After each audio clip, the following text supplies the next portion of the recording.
There have been moments of unbelievable abundance in my life, but I've also experienced moments of staggering emptiness. And at this time in my life that we're reflecting on, I was experiencing a moment of profound emptiness. I had been here before, but never like this. Imagine being hungry and wondering if you will ever have your fill ever again. Not that you'll die of starvation, but that you'll be hungry for the rest of your life. That's how I was feeling. The thing is that emptiness cannot be dealt with once and for all. There are times in our lives when we feel so satisfied, so full, brimming and overflowing.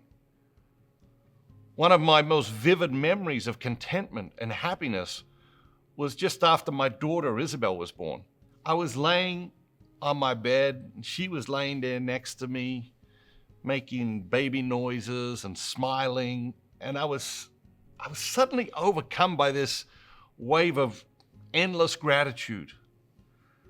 I kept hearing that line from Lou Gehrig's speech at Yankee Stadium over and over again in my mind. Today, I consider myself the luckiest man on the face of the earth.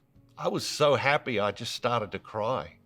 It was one of the highest highs of my life. But in the weeks ahead, a series of events unfolded so quickly, they gave me spiritual whiplash.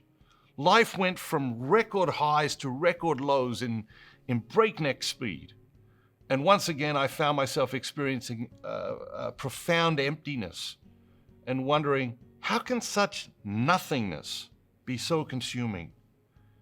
We all experience emptiness. We all have ways of dealing with it. I have dealt with emptiness throughout my life in a variety of ways. They have all been equally ineffective, except for one. I've tried to fill the void with work, pleasure, comfort, things, and plans for the future. But none of these things bring satisfaction because these things don't rightfully belong in the void. When I am finished distracting myself with these things, the emptiness is still there because these things don't rightfully belong in the void. There is only one approach that has ever worked consistently. I know it works, but still, I resist it, preferring these other distractions to the real solution. We all share in this insanity. If we observe ourselves in these moments, we gain unique insight into the mess. Every day, we encounter moments of decision. The better path is clear, but we choose another path. The better path leads to the destination we wish to arrive at, and still, we choose another path. Each time we choose another path, our lives become messier. Learning to deal with our emptiness in a healthy way is one thing. Choosing to deal with emptiness in a healthy way requires self-awareness and courage. The difference between learning and choosing is akin to the difference between knowledge and wisdom. I have only found one way that works, one way that takes care of this emptiness.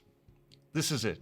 Find a quiet place, sit down, close your eyes, acknowledge God's presence, breathe deeply, talk to Him briefly about how life has left you empty, and ask God to fill you up.